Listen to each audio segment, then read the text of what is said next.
Right, so here we are. Thank you very much for coming.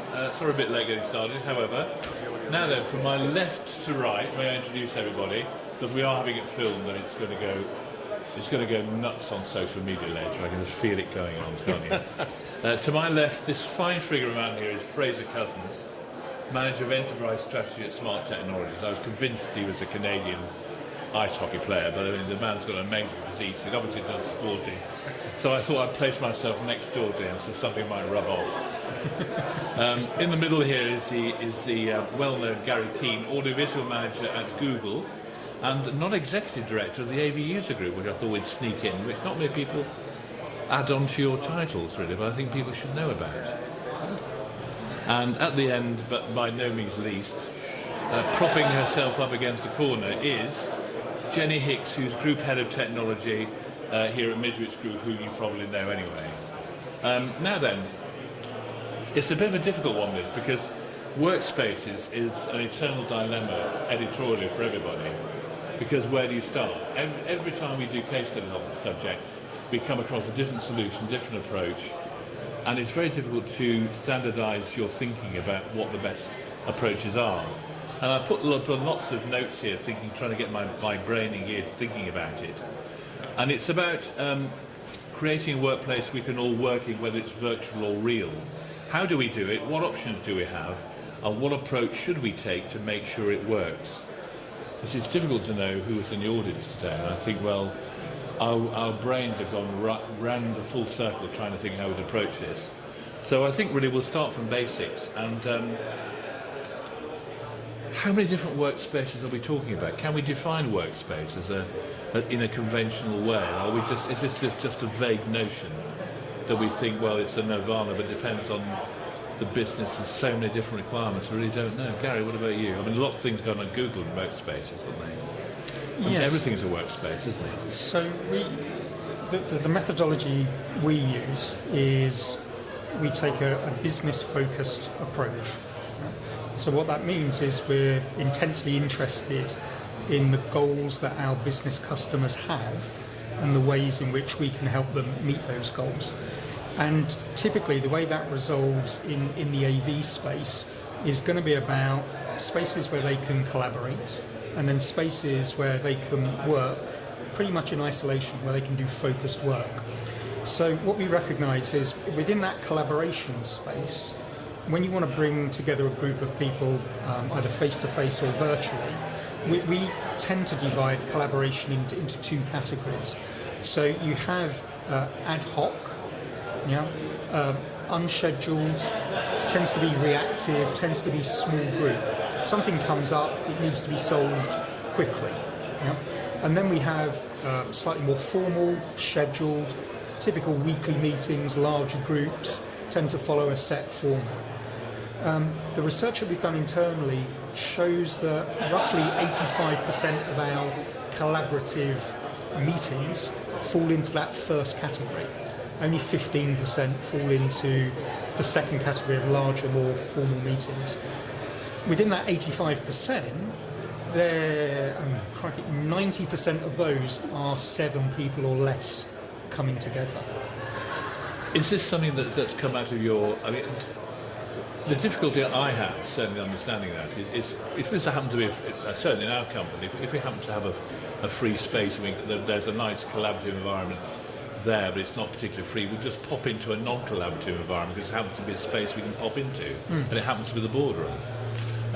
Do people actually consciously create these spaces thinking that there's going to be a specific function for them, or do they create them by what they feel themselves falling into when they just happen to have a meeting? So they just have, we always have a meeting over there, let's create a space around it, because that's what we usually do.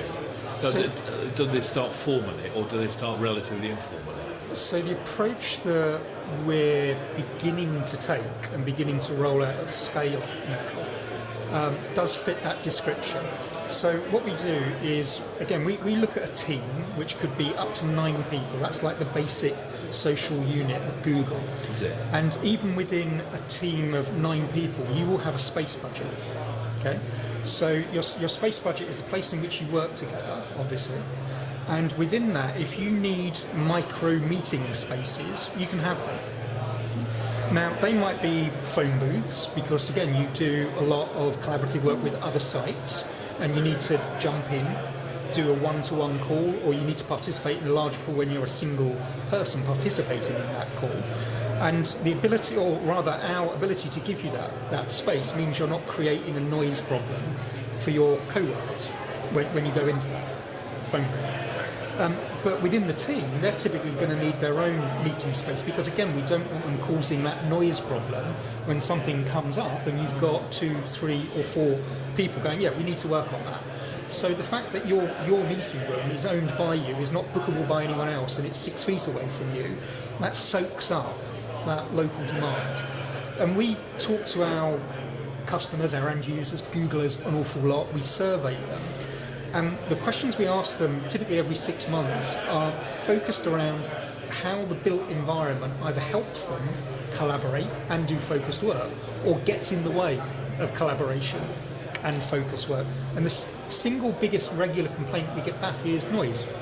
Can't do my focused work because there's a collaboration going on that's not really important to me, but that noise is stopping me from doing my own focused work. So the ability to soak up that local, ad hoc, fast turnaround, small demand, that's where we start. Jenny, has this sort of added a completely separate tack on to how you think about products? Well, you're giving advice to those selling their products into these sort of environments, so I presume the support you give vendors to introduce them to a completely different mindset, for example, is presumably part of what you do. I think the biggest part of this problem has been that the huddle space movement, the ad hoc meeting space and so on is still relatively recent within the last couple of years, and we spent a long time working with vendors around kit that got bigger and better and was better quality, particularly for video calls. So the standards that were applied 5-6 years ago for the meeting spaces that are already in use and are still working very well don't lend themselves, these products don't lend themselves to the smaller spaces. I suppose the biggest issue we now find is that we can't match the standards that were installed 4 or 5 years ago and give a unified experience across an entire workspace because those products aren't lending themselves to the huddle space or to the desktop. And even more prominent now, products that do lend themselves to those smaller spaces are typically having to be completely software agnostic. So only 2-3 years ago did we say or see businesses saying, I am standardizing on this one soft codec platform or this one on-premise video conferencing solution, and everyone that wants to talk to me will use my solution. Today, that's no longer the case. So unless you are a business who only talks to people within your business, you have to accommodate other soft codecs, and all of a sudden products that were only installed 2 years ago are being refreshed for USB completely software agnostic solutions instead. So it's great for channel partners because of that early refresh business, but in terms of meeting customer expectations, it's proving to be a bit of a nightmare really to accommodate everything that they may or may not want to do. I think that's a case in point. Like I remember meeting an organization that had exactly that point of view, and but acquired also a very large organization that had the exact opposite tech. And so to accomplish the goal of how they would work together was a wrestling match, and it was a key part of how they really had to unlock capabilities. So yeah, even when you think you had it all solved, things can change externally for what you have to do to be able to drive change. I wanted to go back to what Gary was saying for a second. I fully agree and also disagree with some of the things that you said. So the first thing I loved about what you said was the birds of a feather flock together. Our studies show that people book rooms or use spaces, whether it's ad hoc or not, closest to them, the most convenient for them, the most familiar to them. But when you ask them why, perhaps this might be the state of technology in other spaces, but it's because we're familiar with what they are able to do for us, and perhaps the medium defines the type of meeting that we want to have, and rooms are not always equal in regards to what they're capable of doing. Or it might be just because it's familiar and easier and closer, I'm not sure.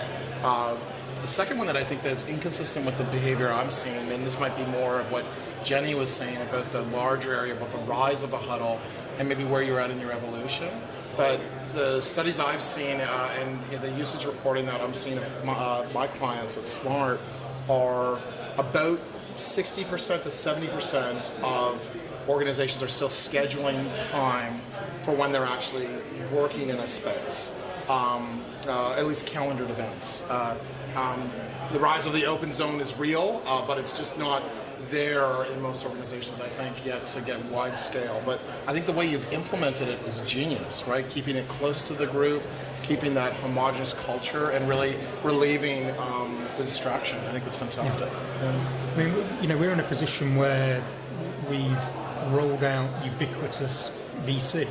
I mean, we're at 21,000 meeting rooms at the moment, all VC enabled, coming up to 300,000 VC calls a day going through them. And we've been at that ubiquitous level now for 2.5, coming up for 3 years. So understanding the operational model around that is really what I'm bringing here today. So in a sense, what I'm not planning to do here is to say, we've discovered these things, you should do them, because it's unique to our culture. We're a deeply, deeply, deeply collaborative company. But there are threads that can be drawn out about managing at scale, managing a fleet that has a consistent end-user experience, and also being able to change it quite rapidly as well, change the nature of the fleet quite rapidly. And I think I can talk to those lessons. Yeah, absolutely. That's great. That's great. Thanks, Gary. I mean, this is Abdul Rafique, by the way, from Bloomberg, who's arrived now, which is great. Hi. You okay? Do you want to get your breath back? I'm so Right? sorry. No, don't worry, it's fine. You're here. That's the main I'm used to thing. taking the train, so... No, I know. Well, it's like creating a workspace adds that element of unpredictability to the whole thing, doesn't it? Really? But anyway. Thanks for being here. Just talking about what workspaces are and really how you go about thinking about what you need as a workspace. Now, Bloomberg had probably more formal requirements. I remember Jeff was saying about all kinds. I mean, it seems to be such a frenzy at Bloomberg. It's like a machine that rolls everything out just at an alarmingly fast rate. Have you got a sort of methodology that you use when you're thinking about workspaces? Do you call them that? Do you call them that? Someone won on the accumulator over there, I think they have, yeah. There's a meeting going on behind us, so it's fine. Do you have a sort of methodology or an approach that you bottle? I mean, from what Jeff was saying last time, this guy who manages the business, he's managed the IT and AV actually, incidentally. You seem to be very much on top of such a huge estate, and yet you seem to have a very close affiliation for what people need, and are able to be sufficiently flexible to make sure you deliver that at speed and globally, which is astonishing, really. Just one or two. Have you got one or 2 points that you want to say about workspace that you think, well, consider this, this, and this when you're doing it, and then perhaps give an example of how you did that at Bloomberg? Is that something you can do? Yeah, absolutely. And there's so much going on. It's difficult to know where to start, really, isn't it? Hi everyone. Can we hear name it is, all right? Is the audio good? Okay. I'll speak right into the microphone. First of all, apologies again. So my name is Abdul Rafique. I work at Bloomberg. Been at Bloomberg since 2001. I look after the AV audio visual for London, EMEA, and Asia Pac. We moved to our new London headquarters in October 2017. So we've been in our new premises for almost 2 years now. Going from the old building to the new building has been a lot of challenges, but one of the things that we try to do, and we're very fortunate, is that with Bloomberg we always try and innovate. So we always try and do different things, and our founder is very supportive of that. Yeah. And I think as a company, Bloomberg's very forward thinking, and for us we've been very fortunate in that Bloomberg recognizes the importance of AV in the workspace. And to that effect, my manager, who was a global head of AV, is now the global head of operations. So the whole IT department comes under him also. So we have a lot of that support for us, which is great. What we did when we went to the new offices, and this was pretty much ground up, was that we looked at our existing workplace and we saw how that operated, how that worked. One of the things we found out was meeting rooms, there's never enough meeting rooms. And the other thing that happens is sometimes people just book meeting rooms. And then you can never find a meeting room whenever you need it. So that was a big challenge for us and something that we needed to address in our new office. And it wasn't a case of like the number of meeting rooms we're having isn't working, let's increase the number of meeting rooms. That wouldn't work. It was about being intelligent about how we use meeting rooms. So one of the things we did from the old building to the new building is that we had we've put in systems in place in our meeting rooms whereby end users cannot block book meeting rooms anymore. So they have to, if they want a meeting room in advance, then it's only up to like 2 months, and then if they need anything additional, then they need to speak to the relevant departments. And even then it doesn't get block booked for a long time. The other thing we did was users who book meeting rooms, when they go into our meeting spaces, they have to acknowledge that they are in the space for the meeting room, and they only have, I think, 7 or 8 minutes within which they have to acknowledge that, because if they don't, then the meeting room gets released back to the business. And we're also able to monitor users to see who are regular offenders. So if anyone books space and they're not logging in, then it's something that we can chase up as well. How do they react to all that then? Right? That's quite severe disciplined approach to the thing is, getting a meeting. It's from top down. So whether you agree with it or you don't agree with it, if Mike says you have to, this is what has to happen, then this is what has to happen. So I think number one, I would say being intelligent about your space and how we use it. I think that's very important. Number two, the other thing we did at Bloomberg, which is pretty awesome, and I would open the doors to anyone who wants to come to the office, to our workspace. If anyone wants to come and check it out, I'm sure we can organise my details through you or however. You're very good at that, actually. So the other thing we've done is we've still got the traditional sit-down meeting rooms, and we have like small meeting rooms, medium meeting rooms, large and extra large meeting spaces. Now we have sit-down, we have stand-up, we have open spaces, we have booths you can book, booths you can't book, all sorts of meeting spaces. And what I find is actually that's really helping our culture, because no longer it's still difficult to get meeting rooms, don't get me wrong, but there's more availability of spaces. So when I have clients or anybody who comes along, then I still have spaces that I can take them to. And it's no longer a case of like, oh man, there's no meeting rooms here, where am I going to take them? That doesn't happen anymore. So even if there isn't a space, there's always these ad hoc spaces which you can't book until you go into the space, and then it allows you to book it for like 30 minutes roll on.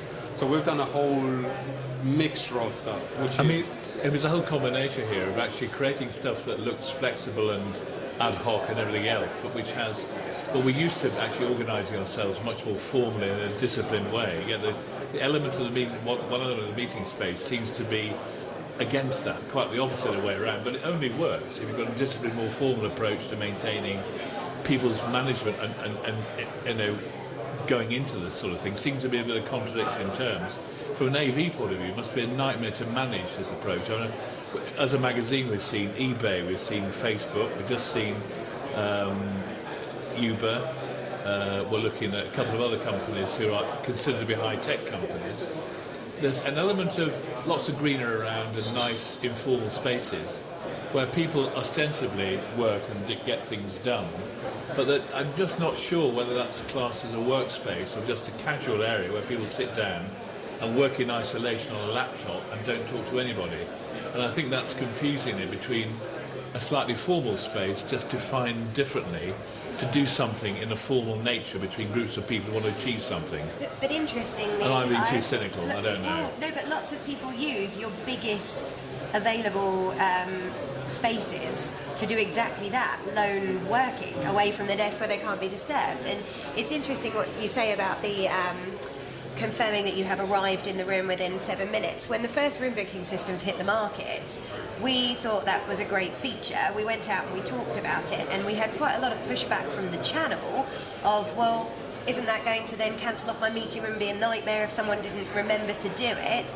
But the end user community came back and went, we need better than this, we need more of this, and we now have facial count ability through cameras in the room to say not only was the room booked and confirmed, 7 people did attend, not one person trying to get away from their desk, because the system can be abused. So I think those spaces are necessary, no matter what size. And if we don't give more of the spaces for the single user that doesn't want to be at their desk, then the larger rooms will be abused. So more huddle spaces, no matter how small they are. Yes, they're meeting spaces or workspaces if you can work from them. Yeah, and I like this idea of not being too labeled around what we call a space, because spaces by definition need to be quite adaptable, I think, not only for the future value of your real estate, right? If you look at the largest cost of any given space, it's literally the square meters it represents, right? The square feet that represents. It's and then the people that are utilizing it is maybe perhaps the largest cost. So how adaptive that space could be might be maybe its value. It's its versatility of the range of outcomes that you can accomplish in a space. So I think it's fantastic that a lone space could be at one point a quiet zone that could be then transitioned to a place for commune to drive community. Sorry, Abdul, go on. The one thing I was going to add to that is variety helps, and it's also got to be appropriate for its use. So what that means is, like you say, I mean, we had the same, and we still have the same problem. In terms of you have a group of people who want to go into our event space because those are closed, and those are typically like 200 circa seats, and there's only like 5-10 of them, and they want to use that space because there isn't access to some of the other spaces. But the thing is, as long as you give the end users the options and the flexibility of having other spaces available to them, then, and you also have to educate them also. You have to tell them that actually you can't do this, this isn't, and you've got all of these other options available. And when we first moved into Bloomberg, the culture from the old building kind of transferred over to the new building. And it was something that we had to educate the end users to make sure that they weren't using the wrong spaces, but they were using the right spaces. So for us, when you go into an event space, then that's an operator-led environment. Well, what is a wrong space and what's the right space? Well, I would say, so we're very fortunate because we have different flavors of spaces. So what I'd say is we don't have the problem of long ranges going into a larger room, because now we have these booths dotted around the office. So you have what we call Nexi station or conference stations. In our pantry, when you go into the pantry, there are these other booths called haha booths, which is essentially open spaces where you don't book them, you just go and use them. And those are pretty private because they're away from your desk. They're not close by colleagues, but they're private enough for somebody to hold a meeting with on video conference or whatever, and have that sense of security, if that makes sense. So I think for us, it's giving the end users the variety that we've been able to give them so that they can better assess which space they need and which space they don't need. I mean, it seems a bit like an elephant in the room. I don't know whether you agree, but end users are trying to experiment with new working environments for their employees and a variety of other reasons to really sort of make sure that whatever they're trying to attract new types of staff in, they're trying to accommodate new technologies. People are working more collaborative now than they used to, but the AV industry itself is also wondering how the hell it sells technology into whatever environment's coming its way. And at the moment, they're hoping, I think everybody's hoping, the collaboration technology will fit into whatever solution end users throw at them. when in fact I feel we're in a bit through a transition. You're seeing it in audio, aren't you? Where they're working with different beamforming and experimenting with different spaces and areas to see how that technology can be used in different scenarios. I'm not sure how that's working in the screen area. I mean, I've certainly seen screen elements, but still focused on resolution and various other traditional things. I'm not seeing almost ecosystem type stuff. You would say, well, here's how these combinations of products work together to work in whatever space it might be, or if they want this to be flexible, this, and this. You know? I think audio is very interesting in terms of let's say, the trends that are really taking over spaces. So if you look at, the past 3 years, or maybe the 3 years next to come, for how we're actually allotting space for individual work and shared work. Good news is I think the more, as real estate's shrinking, we're seeing the proportion of space that's being allotted for shared or group space is growing in proportion. So the actual total amount of, let's call it, group areas are actually increasing overall. But I would say it's almost equally measured for, let's call it, a conferencing space that's conducive for a closed door discussion where you can have a meeting over distance perhaps, as much as open zone areas. I think the challenge is there's a conflict on the rise of how many meetings are over distance. So that proportion of distraction that I think Gary was talking about is a real pervasive clash that's happening in the marketplace. So I think the trend around everything being reverberant, beautiful glass everywhere might be in direct contrast with what great audio might look like. Beamforming mics that are built into a screen perhaps, could that perform at the same level of where all spaces have to be put in? I think are all the challenges that you really face. And I think the real answer is, as you look for how to enable those areas, I think look at an adaptive method. Look at a solution that allows you to not only address today's moment, but perhaps an adaptive space of where you need to go overall. And what I think is fabulous when it comes to audio is the rise of USB, right? What's changed all of our communication habits have been our communication platforms we use, right? In our pockets, we all carry the ability to probably conference at least 5 different types of devices, right? So I think the last study I saw was 80% of knowledge workers in the past month have experienced at least 5 different web conferencing platforms that they've met on. So if that's true, then, and we have a common device that allows us to do that, how do we enable meeting spaces to be able to accomplish the same goal perhaps, right? Last night I was on FaceTime with my children at home, and early this morning I was on a GoToMeeting webinar that I delivered for the channel, and later I was on a Teams call because we use Teams for some of our agile project work, but we also use Zoom for some of our sales meetings. So I've literally had to do all of those in the past 24 hours, and having the versatility of that is important. Well, that's not going to get better, is it? We're going to have more and more complex It's going to get worse. combination, aren't we? We're going to have lots more options, aren't we? Significantly worse. Yeah. I think at the moment, though, it's very easy to overlook the rise of the remote user, and we see a lot of people put focus on a huddle space needs to have a display, and we need to be able to get content on a screen. That is very important. I think even if you can't facilitate video in that space, facilitating audio for now, and obviously with the conferencing soundbars and the webcams that you can get, it's very easy to add video into any huddle space. We see a lot of projects where they believe that video is not relevant to those smaller spaces, and then realise that actually for every call that you make or every meeting that you hold, it's highly likely someone needs to be there who's not in the office at that time. And we're going through this as a business ourselves at Midwich right now. We've opened our new facility in Bracknell. 2/3 of our working staff are in DIS and 1/3 in Bracknell, and that's across teams. It's not a case of some departments are here and some departments are there. We have colleagues at 200 miles away.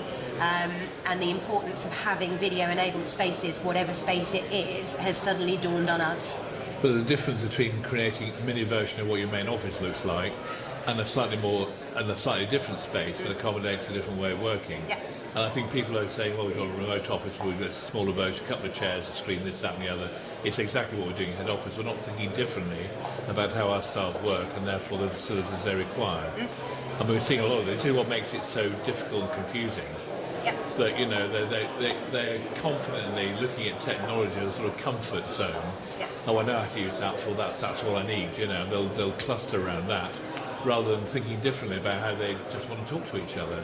And we've been on lots of VCs haven't worked, haven't we? So It's your stats, Gary. 85% is it of your meetings are unplanned or not thought of ahead. You can't guarantee then, if you're having an unplanned meeting, that the people that you need, that every relevant person is in the building. So when you sit down, you are highly likely to be calling somebody in, dialing someone in. Yep. Yes. And whilst I think we do see a lot of people cut corners there and use exactly that, FaceTime and whatever else they can, or huddle around a laptop, despite the fact that the display is behind it in some of these spaces. Well, what's that thing in Infocom 2 years ago now is Rico and IBM's AI machine. They were having a little meeting between a number of different nationalities. They were recording a meeting. They were doing stuff through the screen, in fact, and various other things, as you do with your laptops. And it was recording the meeting and then making minutes to each nationality in that room and making them out afterwards without them realising it. It was done invisibly, and it's taken 2 years to get the stuff going. I don't know whether they released it as a product yet. They were next to Barco, we sort of spotted this going on from a company that really surprised me. Has done, I used to follow Rico years ago doing photocopies and various other things. A lot of these companies here, have come full circle and doing vastly different things. But they were using some of this older technology to do interesting things that seem to fit in what a potential workspace might want to do, which is walking into something which has nothing in it, yet you want every functionality you feel that at that point you want to use without feeling as though it's formally installed but you can call upon it. Now that's the nirvana, isn't it, where AB becomes quite invisible, yet it's there when you want it. And the difficulty, I suppose, we're in the middle of all these clusters of technological development, and I don't know quite what elements of those the industry is going to make money out of, and what users will actually want. I mean, from Bloomberg's point of view, nothing was out of the box, was it? I mean, when you went through into your new environment, it was all customised, cost a lot of money, and it was almost like a process to discovery as you went through, wasn't it, in a sense? Yeah. Is that, are you going to see more of that, you reckon? I mean, you're a good example of a company with lots of money to be able to do it, but not everybody has that budget. You on? I hope so, because I think there's a lot of potential out there, and there's still a lot of good work we can all do. I think we are very fortunate in that we're allowed to do different things with our technology, and our founders are actually very supportive of take risks and see how things work. And if it doesn't work, then just pick yourself up and try again. So we're very fortunate on that. And I think some of the risks paid off, but I think some of the other risks, we're still fighting those. And they do take quite a bit of resources for us to try and get through some of the difficulties. Because one of the things Bloomberg did was we didn't just take the leading edge products, we also took bleeding edge, items that weren't even available. And we also were pretty creative with how we utilize some of the technology. Some worked, others didn't work, but it's all part and parcel of taking that risk and trying new things. I think for us, these video conference booths, which were not booths, so video conference stations, which we call Nexi stations, Nexi pods. They're really cool in that each station has its own headset dock. So all of our end users, all the employees at Bloomberg has a headset, a Bluetooth headset available to them. So any user can take their headset from their desk, go to these Nexi stations with video conference enabled, dock it, pair it with the system, and then they can have their own video conference on that at that station, which again alleviates some of the pressure from the meeting rooms, because all of a sudden you've given the end users other avenues for them to do pretty much the same thing as a meeting room would, but not utilizing the full scope of the meeting room. So, I mean, from your point of view, the way you look at technology, I mean, clearly you've got a lot of Google kit in there, but how much consultancy and a different approach to selling product into the market are manufacturers and the channel going to have to do?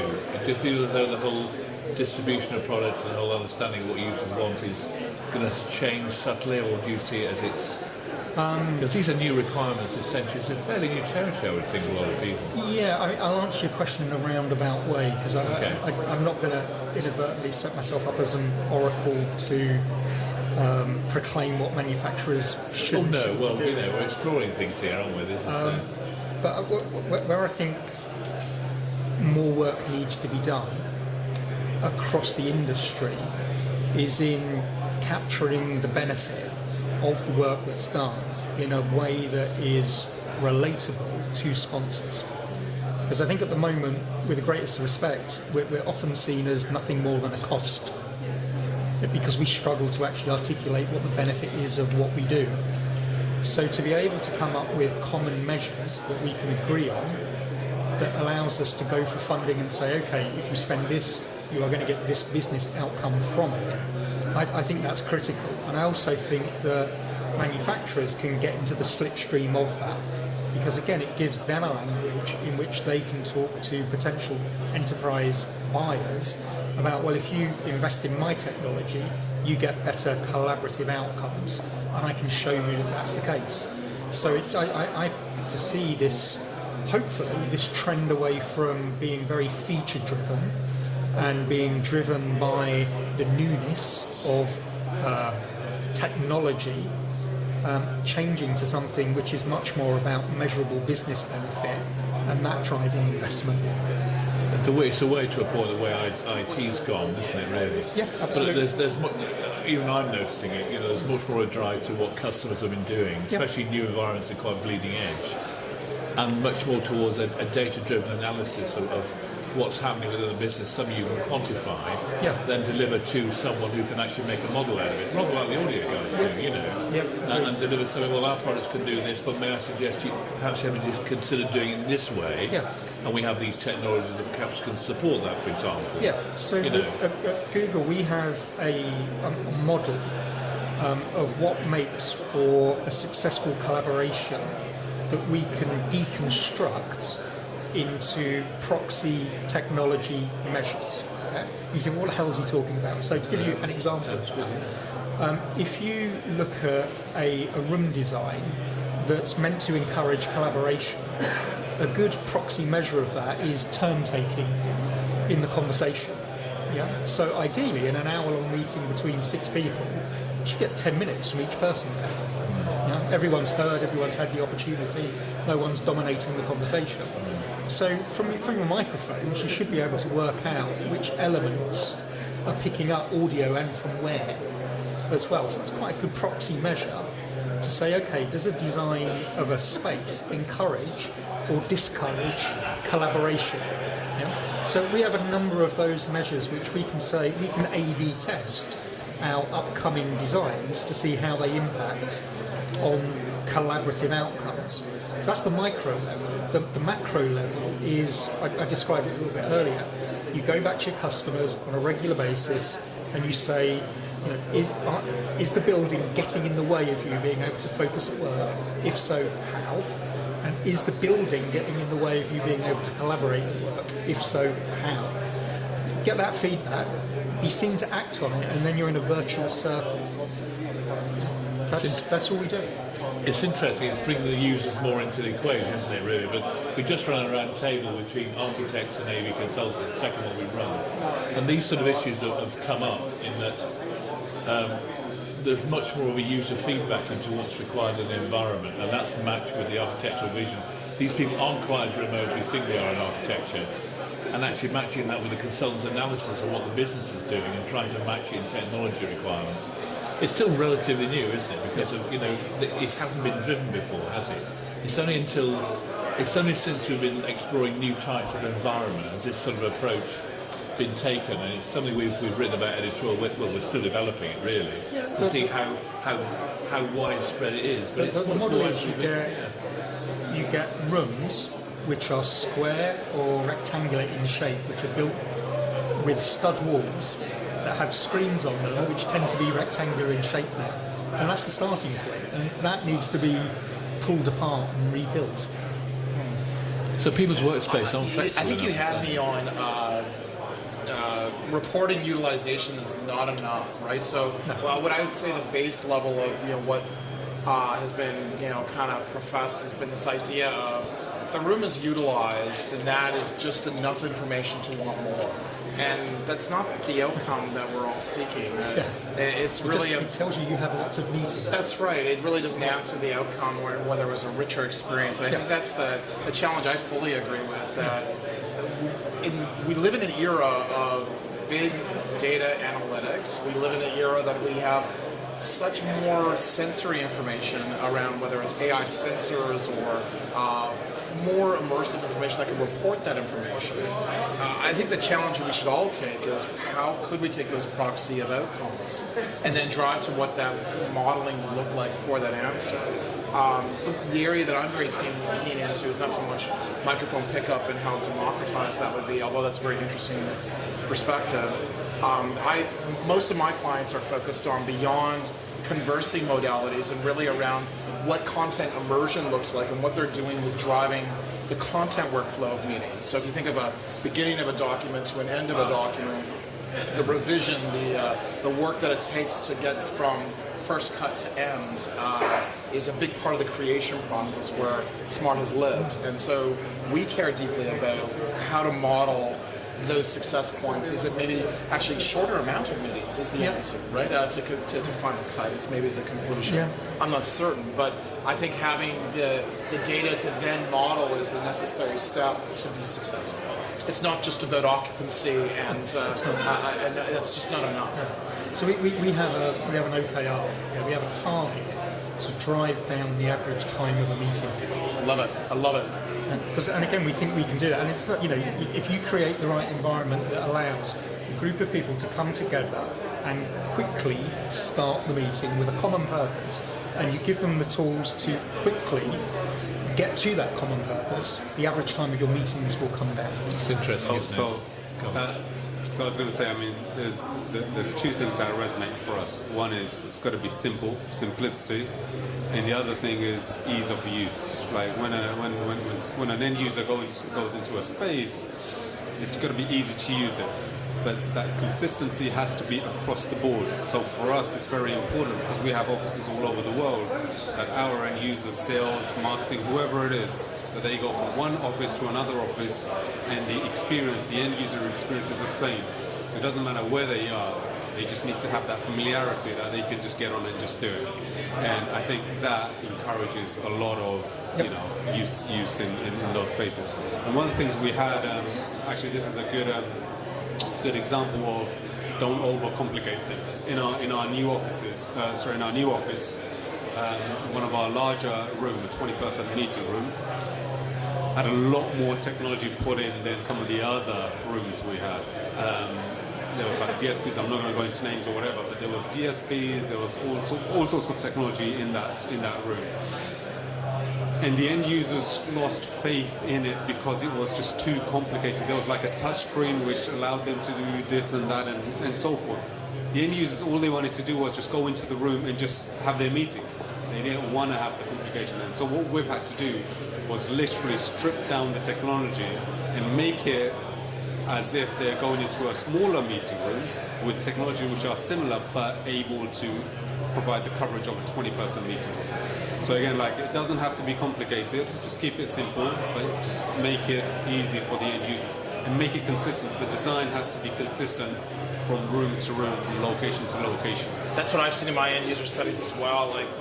If you take away perhaps the decision maker that might make decisions on the possibility of maybe something being used, the end users value consistency above all else. They want meetings to start on time, that they reliably know that they can hit one button and it's going to work, and be able to deliver what they do every time. And it's really about the fear of being embarrassed or having difficulty in front of their colleagues.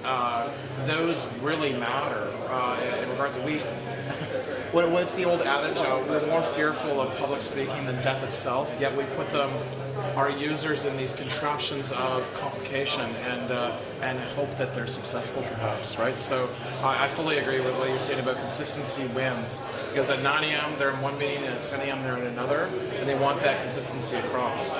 I wonder if this will change a little bit though. So for now we see the amount of technology, particularly hardware, stripped back in rooms to give that consistency across spaces, to give as simple a user interface as you possibly can.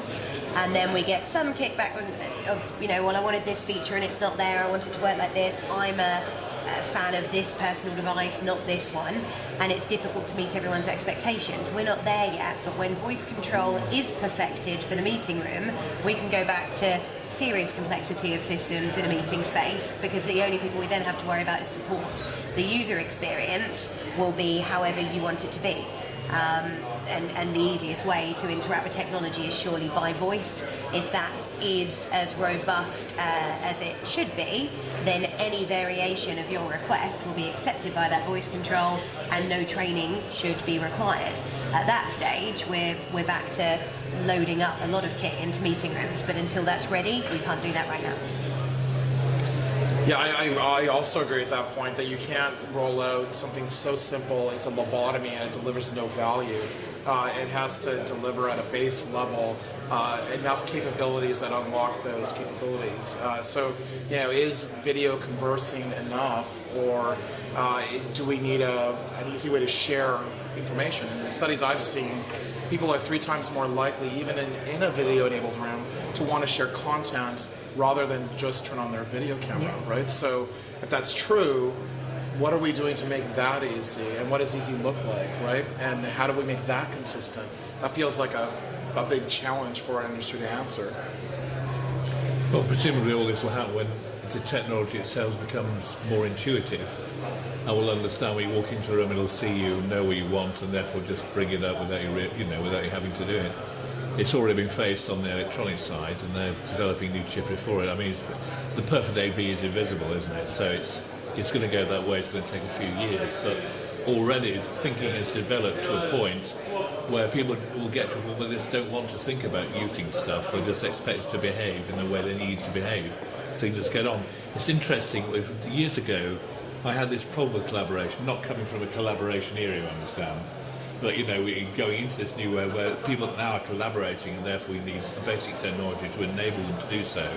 And my one question was, how do these other companies in the old days cope without technology? And it was down to they made better decisions. And unless they use technology that enables them to make better decisions, they don't use anything. And you just said that by saying, well, now we're doing our studies to cut meeting rooms down. So actually they get to a decision and make a decision earlier, and that's surely the point of not just collaboration now is so basic, it's basic communications level, it's how we work. But most importantly, the value of these rooms is enabling us to make better decisions. Yep. And that's where technologies like Oblong and all these other fancy spatial stuff look great, but actually unless it delivers you making a better decision at the end of the day and working more efficiently and therefore being more cost effective, yep, it's not worth doing this squat, is it? And so, but you felt that's ahead of the technology. It's interesting you started to think like that and bring it down, because ultimately that's where we're all going to go, isn't it, I suspect? God, that's sounding profound. I'm not sure if it was. Anyway, there we are. You look all stunned, and you're sort of sitting there thinking, my word, Has anybody got any sort of incredibly erudite question you want to ask, or anything you like, really? Had a nice lunch, that sort of stuff. Anything anybody want to raise whilst we're here? We've got two amazing end users here, really, and 2 incredibly erudite, extremely good interpretational vendors, really, who are pretty good, I would say, actually. We hear a lot of product stuff, and we've had a lot of good conversation, I think, this afternoon. It's been really useful, I would say. So if anybody's got anything like to raise, it's entirely up to you.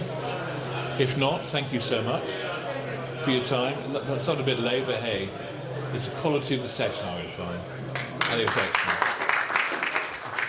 Thank you, everybody. Thank you.